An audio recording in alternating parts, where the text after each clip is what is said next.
I thought we would take the time to make a really awesome mac and cheese. From scratch. From scratch.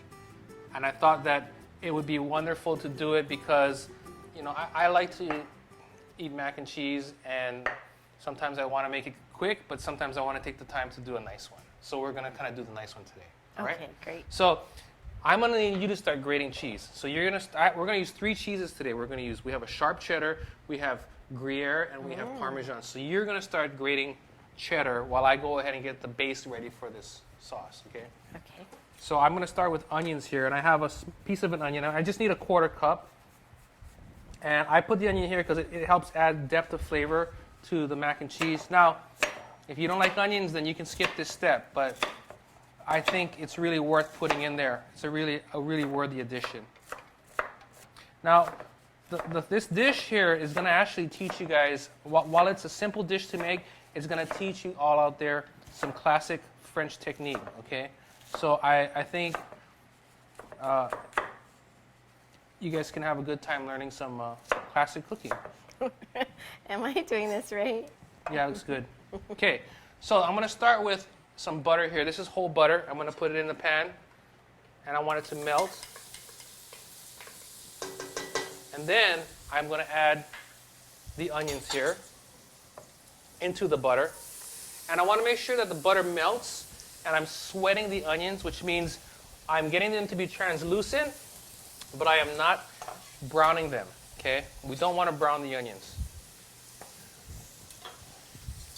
So I'm sweating them here nicely.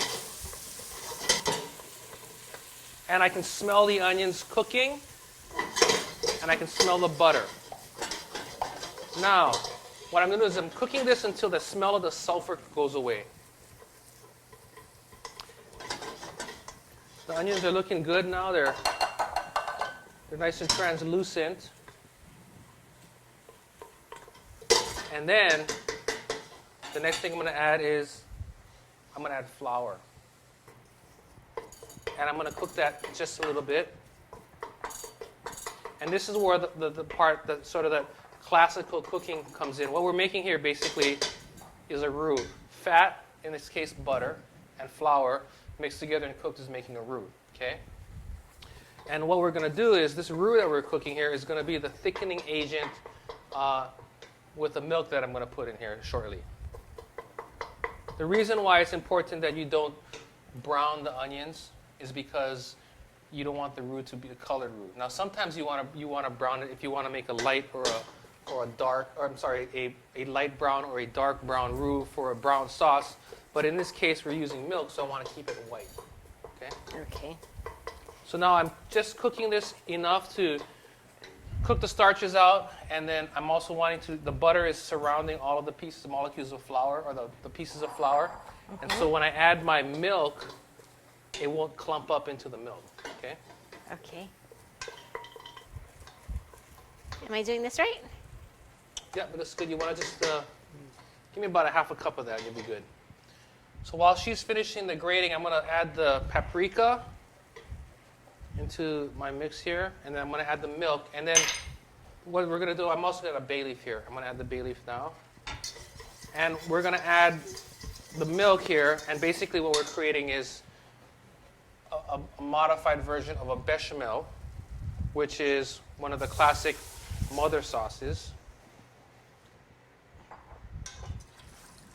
So what happens is now I've added cool milk into my hot roux, and now it's going to dissolve into the milk.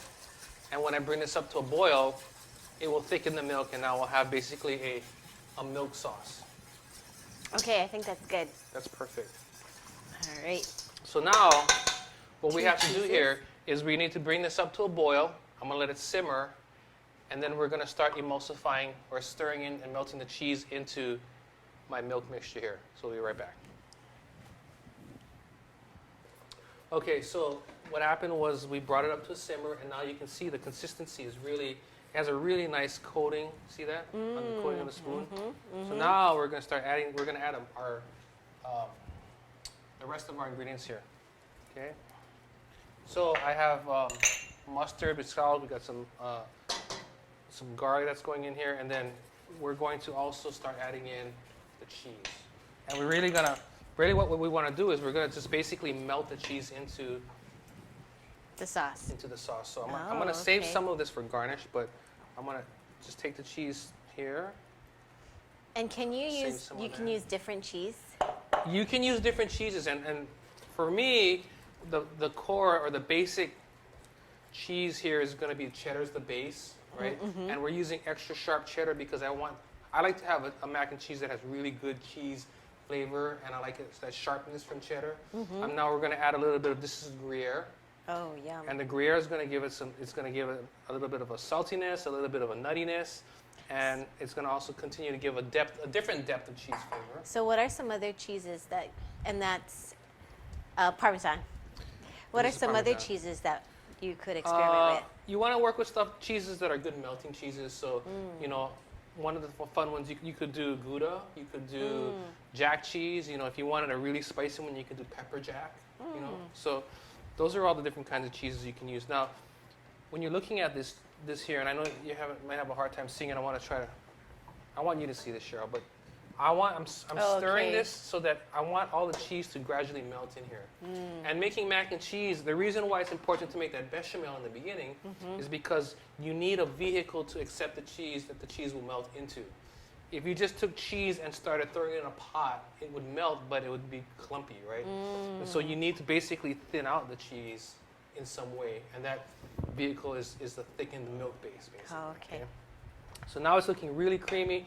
I'm adding the Parmesan because I think it adds a really nice umami, and it acts as the salt in the seasoning here. I'm going to stir this until it melts nicely. I was going to ask if you'd like to have a little bit here, but you can see the consistency.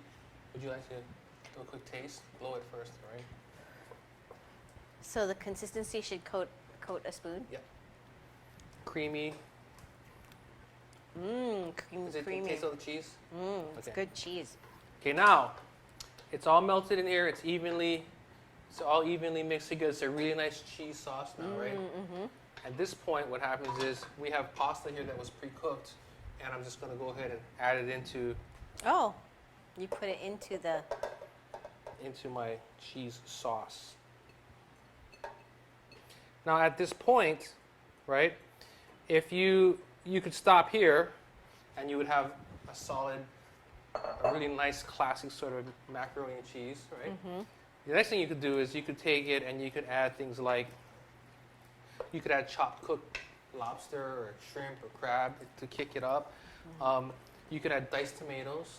You can taste this and put this into a container, and then you could put it in the oven with breadcrumbs and brown it on the top. That'd be What we're good. going to do is I'm going to let this warm through, and when we come back, we're going to have it simply though, but we're going to do it with a little bit of really nice smoked bacon. Ooh. Okay, so it's nice and warm through. It's all nice and Cheesy. cheesy and ready to go. And we're going to spoon some of this up here. Let me turn the fire off. Okay, here we go. Mac and cheese heaven. Oh, you don't want the bay leaf, do you? I'll put that right here. Ooh. This is rich. That looks really rich. Okay. That's enough. That's what they always think that's gonna be enough, and then you taste it, and you're like, wow.